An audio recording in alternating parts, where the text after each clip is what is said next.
The Oracle of Cygnus X1 was, without question, the most sacred object in the known galaxy. For 2,000 years, the Kal'tharr Imperium had revered the massive, planet-sized sphere of iridescent metal as the final and greatest gift of the Forerunners, a mythical, godlike race that had vanished eons ago. The Oracle was a perfect, seamless globe that hung in silent majesty in the heart of their empire. It was, according to their sacred texts, a repository of infinite knowledge, a defense system of unimaginable power, and the key to ultimate transcendence. There was only one problem. No one had ever been able to turn it on. The Kal'tharr were a species of profound intellect and deep reverence. They had approached the Oracle with the caution and respect befitting a divine artifact. Their greatest minds had studied its silent surface for centuries, deciphering the faint energy signatures and composing elegant, complex mathematical theories about its function.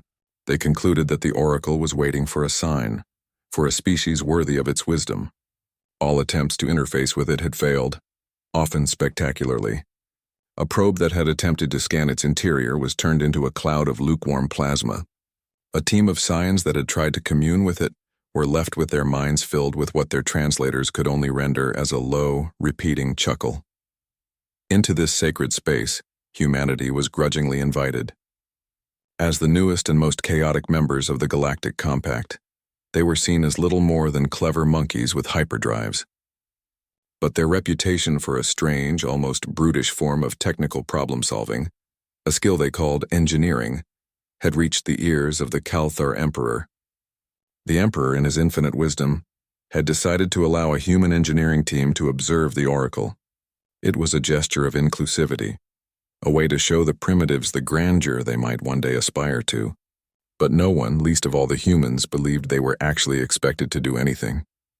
The human ship, the battered, coffee-stained, and perpetually under-repair freighter known as the duct tape, coasted into the designated observation orbit. Its captain and chief engineer, a woman named Maya Petrova, squinted at the magnificent shimmering sphere on her main view screen. She was a woman who had grown up fixing orbital transfer vehicles with salvage parts and keeping her family's hydroponic farm running with a percussive maintenance protocol, also known as hitting it with a wrench. "Look at that thing, Javi," she said to her co-pilot, a lanky, cybernetically enhanced man who was currently trying to coax a diagnostics report out of a flickering console. Perfectly seamless, zero-point energy signature radiating pure theoretical elegance. "Yeah, it's a beaut," Javi Ramirez replied without looking up. "So what's the problem?" "They can't find the on switch," Maya said, a slow, wolfish grin spreading across her face. Javi finally looked up, his optical implant whirring as it zoomed in on the Oracle. He took in the reverent flotilla of Kal'tharr warships keeping a respectful distance, the shimmering energy fields, the sheer, breathtaking perfection of the Forerunner artifact.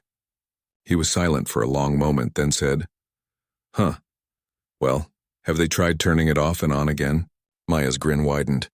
"Javi, my friend," she said, already pulling on her EVA suit, "I think we're going to get along just fine here." The Kal'tharr delegation that greeted them on the observation platform was a study in magnificent, condescending grace.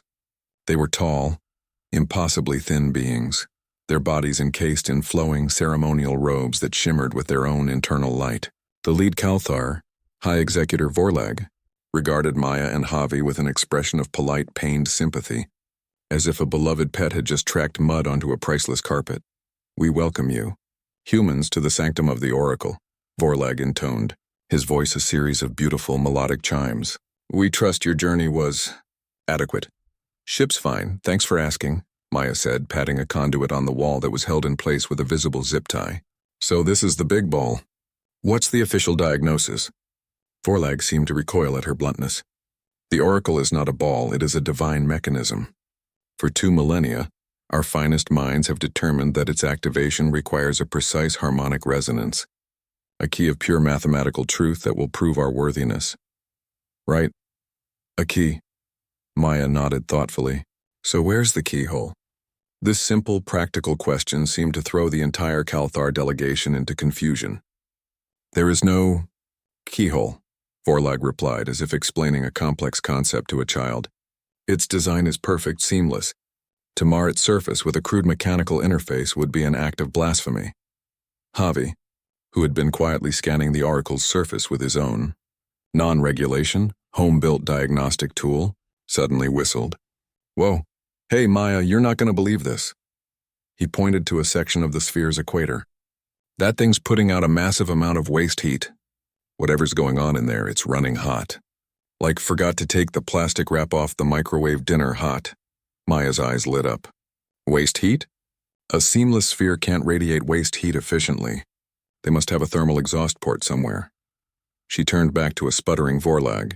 Look, Your Highness, no offense, but your divine mechanism is overheating. You've had it running on standby for 2,000 years. The coolant system has probably seized up. We need to get in there and give the whole thing a good kick. The idea of kicking the oracle was so profoundly heretical that several of the Kal'tharr aides had to steady themselves. But the data from Javi's scanner was undeniable. Faint, almost undetectable thermal blooms were appearing on the sphere's surface. The divine machine was in fact beginning to cook itself. With a reluctance that was physically painful to watch, Vorlag gave the humans permission to approach the oracle for a close proximity, non-invasive diagnostic survey. It was a decision that would go down in Kal'tharr history as the beginning of the end of their age of innocence. Maya and Javi took a small work pod, a dented, ugly little vehicle affectionately nicknamed the Bondo, and zipped across the space toward the oracle's shimmering surface. The Kal'tharr watched from their elegant ships, their transmissions a flurry of horrified, whispered prayers. Okay, Javi, give me the full scan, Maya said as they approached. Forget the fancy energy readings. I want vibration, thermal, gravimetrics. Look for anything that doesn't belong on a perfect sphere. Javi's cybernetic eye glowed as he overlaid a dozen different sensor feeds. Whoa, okay, you're not gonna like this. The whole thing is vibrating at a low frequency. About 60 hertz. Sounds like a bad ground somewhere. He paused, running a new diagnostic. And, oh, that's just shoddy. The gravity plating is asymmetrical. One side of this thing is slightly heavier than the other. No wonder it's got a bit of a wobble in its orbit. Maya laughed, a loud, sharp bark that was probably picked up by the Kal'tharr's comms. A bad ground and a wobble. This isn't a divine mechanism. This is a lemon. The Forerunners got sold a lemon. They followed the thermal blooms, the signs of the overheating core, until Javi's scanner finally beeped. Got something, a panel. Looks like a maintenance hatch. And it is, I kid you not, held in place by what my scanner can only identify as 4 giant Phillips head screws. The silence on the Kal'tharr command channel was absolute. Screws. Their perfect, seamless divine oracle had a service hatch held on by screws. All right, I'm going out, Maya said, grabbing a large, heavy tool from the pod's locker. It was a pneumatic impact driver, a tool used for removing rusted, stubborn bolts from old freighter engines. What is that device? Executor Vorlag's horrified, chiming voice came over their private comm. This? Maya replied, holding up the tool. It's a screwdriver. Now, if you'll excuse me, I've got a deity to disassemble. She EVA'd over to the panel. It was almost invisible, flush with the surface, but it was unmistakably a man-made hatch. And there they were, 4 colossal screws, their simple cross-shaped indentations a profound insult to 2,000 years of Kal'tharr theology. Maya braced herself, placed the head of the impact driver into one of the screws and pulled the trigger. A loud, brutal, ratcheting sound echoed through the vacuum, transmitted through the hulls of the nearby ships. It was the sound of sacredness being violated by brute force mechanics. The first screw, frozen in place for untold millennia, resisted for a moment, then gave way with a shuddering groan. One by one, Maya undid the screws. With the last one removed, she grabbed the edge of the panel and pulled. It opened with the squeal of ancient, unlubricated hinges. Inside was not a vision of transcendent energy or divine light. It was a dark, cramped maintenance crawl space, filled with thick bundles of dusty, poorly organized cables, a leaking coolant pipe that was dripping green goo into the void, and, right in the center, a large metal lever with a simple glyph-covered plaque next to it. Javi zoomed in with the pod's camera. His translator struggled with the ancient dialect for a moment, then rendered the text. Warning. He read aloud, his voice flat with disbelief. For best results, allow unit to cool down before servicing. Warranty void if seal is broken. The revelation that their oracle was a mass-produced piece of hardware with a warranty sticker sent the Kal'tharr Imperium into a state of collective existential shock. While their entire civilization was busy having a nervous breakdown, Maya and Javi got to work. They patched the leaking coolant pipe with a tube of space-grade epoxy Javi had in his pocket. They rerouted the primary power cable around a section that had clearly been chewed on by some long-dead alien vermin, and they spent an hour organizing the chaotic mess of wiring with a pack of zip ties. Finally, all that was left was the main lever. It was clearly a master power switch. It was currently in the off position. Next to it was a smaller secondary switch, a simple red 2-position toggle. The plaque above it had another warning. Do not operate in full power mode without external structural support, Javi translated. Overclocking may result in catastrophic resonance failure. He looked at Maya. They've had this thing sitting next to their sun for 2,000 years, and it's got a self-destruct button labeled full power. The Forerunners weren't gods, Javi, Maya said, shaking her head in weary admiration. They were the cheapest contractors in the galaxy. This whole thing is built to the absolute minimum of code. She took a deep breath. All right, let's fire it up. With the full, horrified attention of the Kal'tharr fleet watching on the video feed, Maya grabbed the main lever and heaved it into the on position. For a moment, nothing happened. Then, a deep, shuddering hum vibrated through the oracle's structure. Lights flickered to life deep within the crawlspace. On the outside of the sphere, panels began to slide open, revealing sensor arrays and communications dishes. A voice, ancient and tinny, like a bad recording, echoed from a speaker inside the crawlspace. System rebooting, the voice announced in the Forerunner dialect. Welcome. You have selected Planet-Scale Audio-Visual Entertainment System. For Galactic Defense System, please purchase the Gold-tier subscription package. The Oracle of Cygnus X1, the Divine Mechanism, the key to transcendence, was a home theater system, a planet-sized television. As if to prove the point, the entire surface of the sphere flickered to life. It became a vast, three-dimensional view screen and began to play what was clearly a promotional video. A cheerful, cartoonish Forerunner avatar appeared, 1,000 miles tall, and began to advertise the benefits of the system. It could project sporting events, it could play music, and with the new Reality TV expansion pack, it could even be used to observe primitive developing worlds. The Kal'tharr watched, their 2 millennia of religious devotion crumbling into ash, as their god tried to sell them an extended warranty. Maya just floated in the crawlspace, laughing until tears streamed from her eyes. She looked at the secondary switch, the red one, the one that said full power. A wicked, terrible, and deeply human idea began to form in her mind. Hey, Javi, she said into the comm, a dangerous glint in her eye. The Kal'tharr looked like they could use a pick-me-up. What do you say we see what this baby can buy? Do when you really crank it up? Before Javi could object, she reached out and flipped the red switch. The oracle's gentle hum immediately became a deafening, rising roar. The promotional video vanished, replaced by a terrifying, system-wide error message that flashed across the planet-sized screen. Warning. Resonance. Cascade imminent. The entire sphere began to vibrate violently. The divine entertainment system was about to tear itself, and the entire solar system apart. The oracle was screaming. A deep, structure-shuddering roar echoed through the crawlspace, vibrating in Maya Petrova's bones. On the planet-sized screen outside, the error message, warning, resonance cascade imminent, flashed in a shade of angry crimson that illuminated the entire Kal'tharr fleet. The elegant warships, once held in a posture of serene reverence, were now scattering in a panic as the oracle's gravitational field fluctuated wildly, threatening to pull them into its violent embrace. Turn it off. Turn it off. High Executor Vorlag's melodic voice was a frantic, terrified shriek over the comm. We're trying, Javi yelled back, bracing himself against a shuddering bulkhead. The switch is locked. He lunged for the big red toggle, but it wouldn't budge, held in place by some ancient, cheap, and now failing magnetic lock. Power cable, Maya shouted, pointing to a thick braided conduit as thick as her arm. Cut it! Javi pulled out a plasma cutter, the tool whining as it powered up. He pressed the searing blade against the cable, but the beam sizzled and deflected, skittering uselessly across the surface.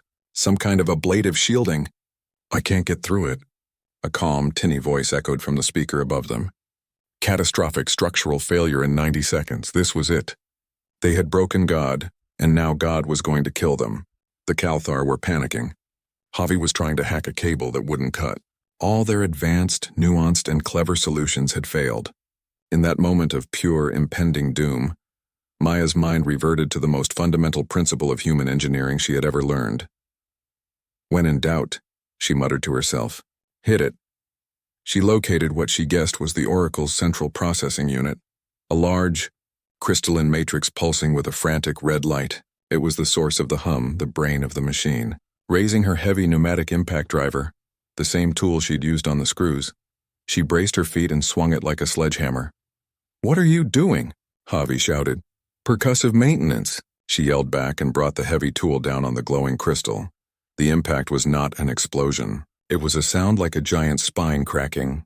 The crystal matrix flickered and the deafening roar of the Oracle hitched like a skipping record. The countdown froze. 58 seconds. The violent, system-destroying vibration subsided into a deep, rhythmic, and still deeply alarming shudder. The red error message on the outside blinked a few times, then vanished. The resonance cascade had been halted. They were no longer 90 seconds from death. They were now in a new, entirely uncharted territory of broken. The silence that followed was somehow more terrifying than the noise. The Oracle still shuddered with a deep, unhealthy thrum, but the immediate threat of a system-wide explosion was gone.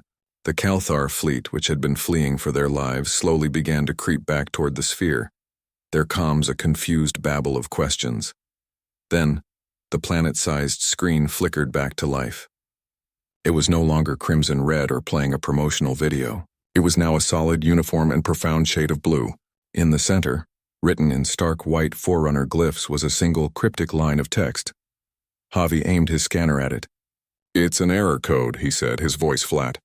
Error 3B, operating system not found. It says the kernel is corrupt.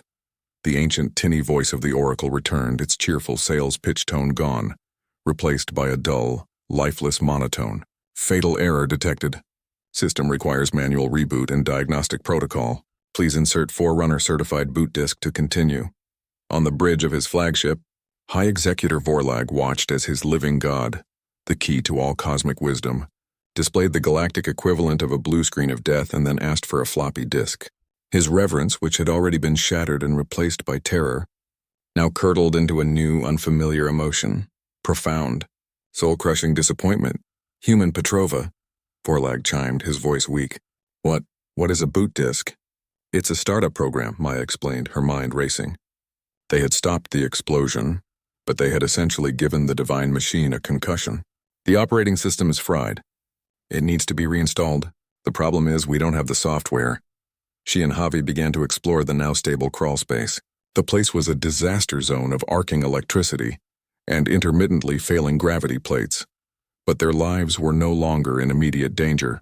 Following a thick data cable from the cracked crystal CPU, they found it.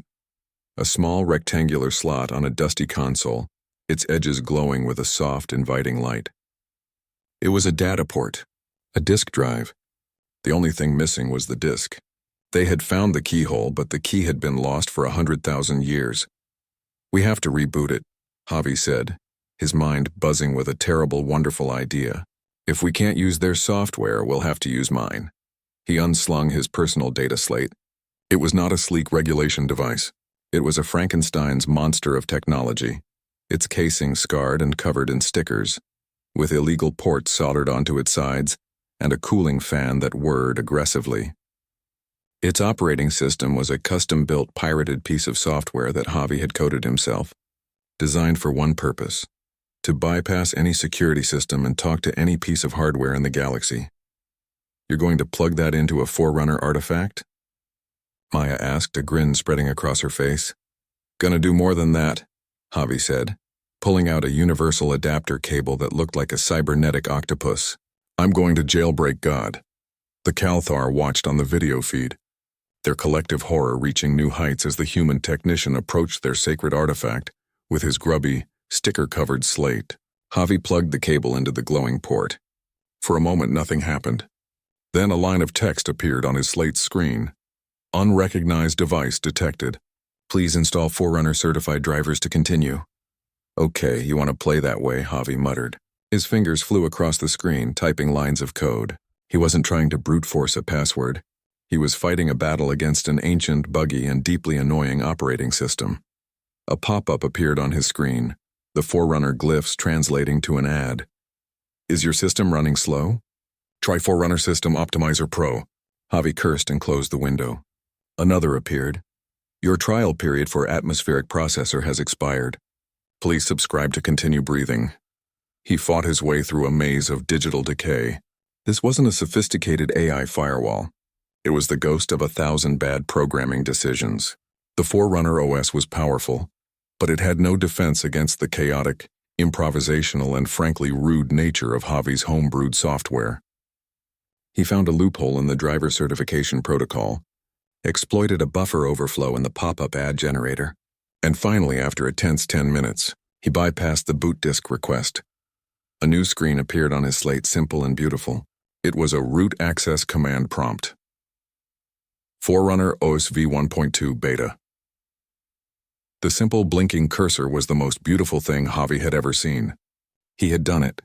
He had administrative access to a god. I'm in, he said, his voice calm, but his grin was a mile wide. With root access, they could finally see the Oracle for what it was. They pulled up the system architecture, the hardware manifest, the software logs. It was a mess.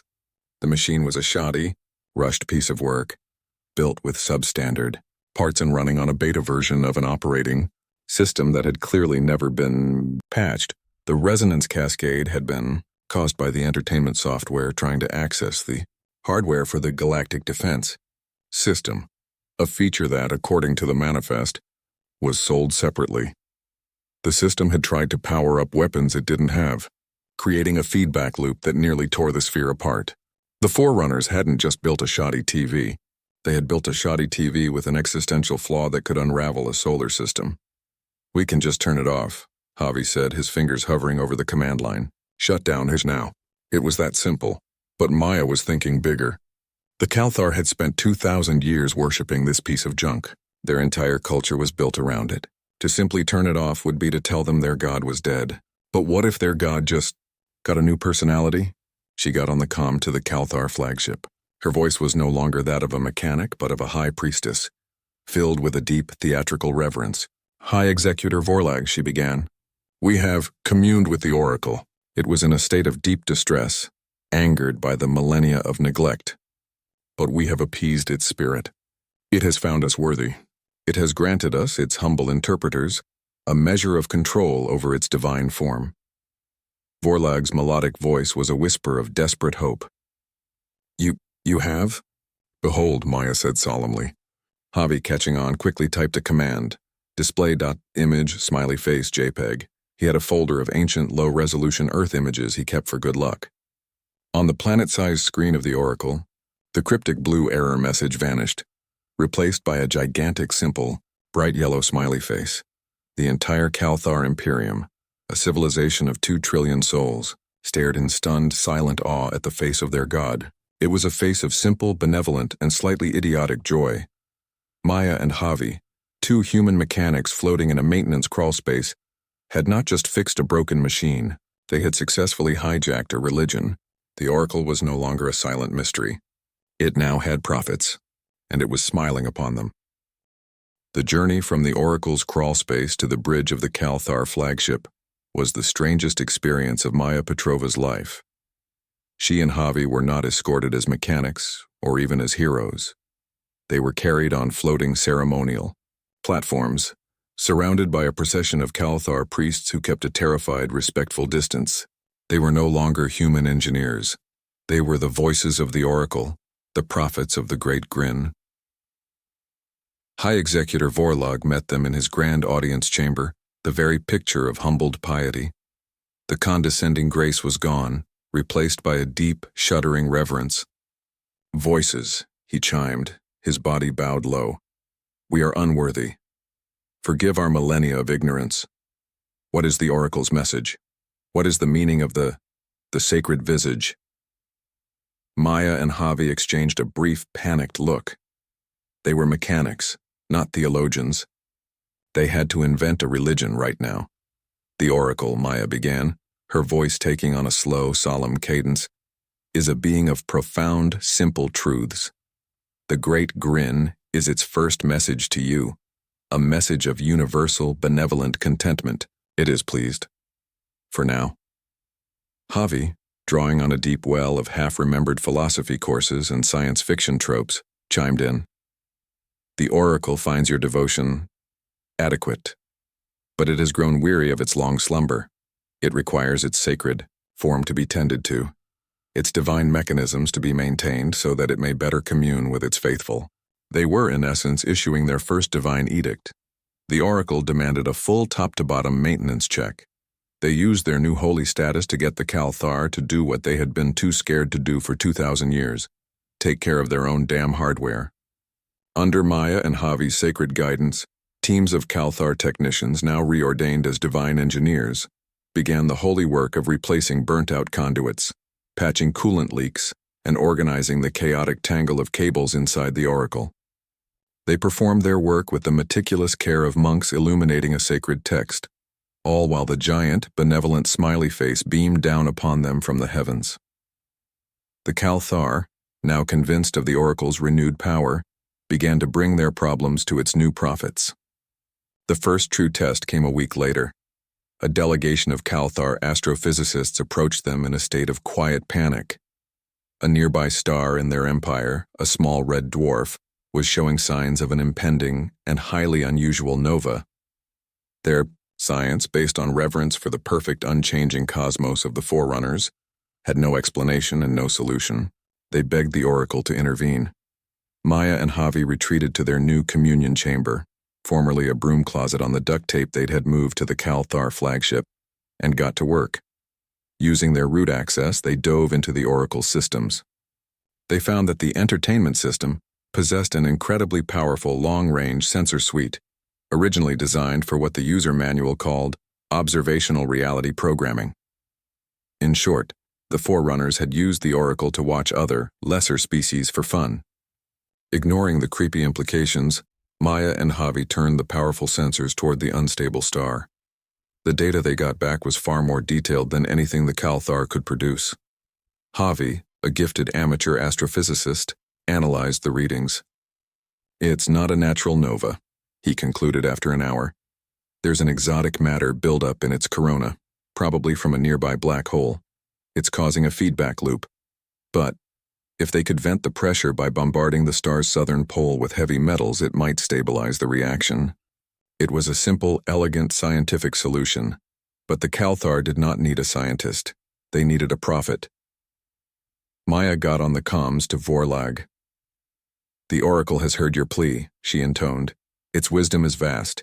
It has shown us the path. Javi brought up a new image on the oracle's planet-sized screen. He displayed a simple animated diagram, a circle representing the star, and a series of arrows pointing to its southern pole.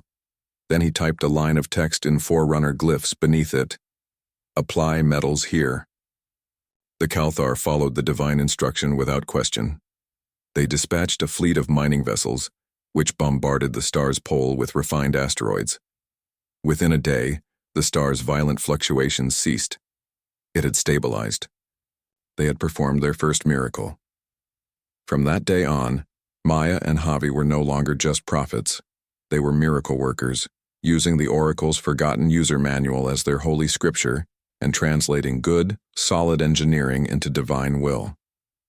News of the awakened god of the Kal'tharr and its two human prophets spread through the galaxy. To some, it was a source of wonder. To the virile conglomerate, a rival, hyper-capitalist empire, it was a threat.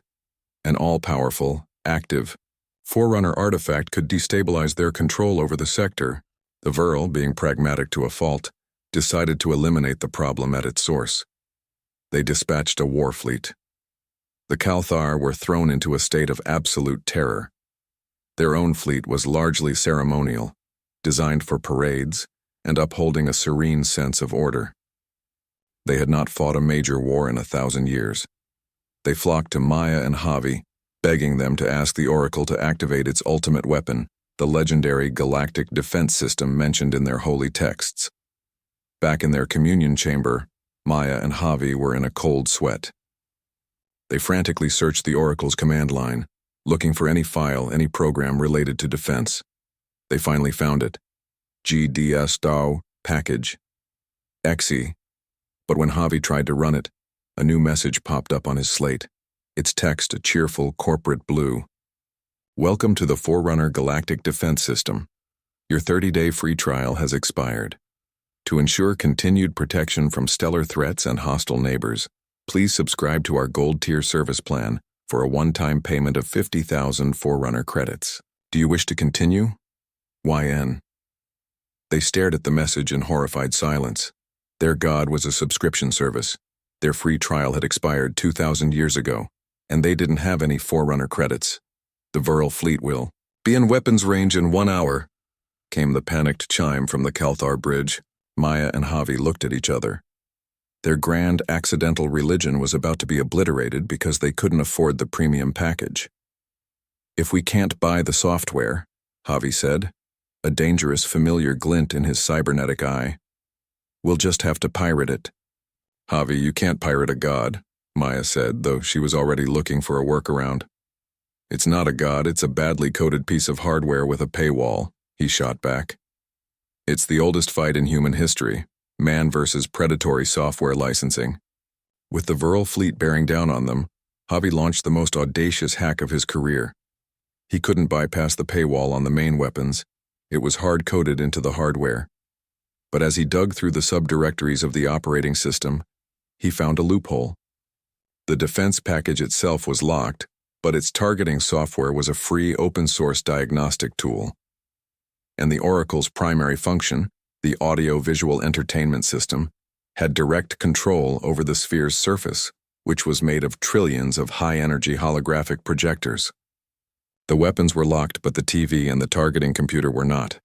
Maya, I've got it, he said, his fingers flying.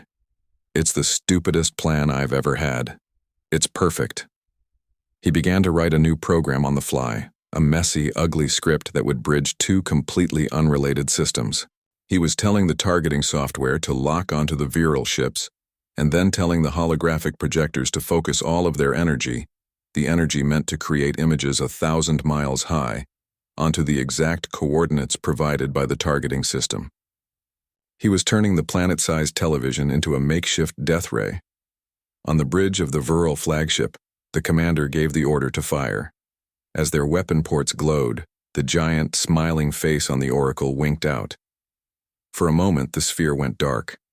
Then its entire surface lit up, not with an image but with a single colossal incandescent beam of pure, unfocused energy.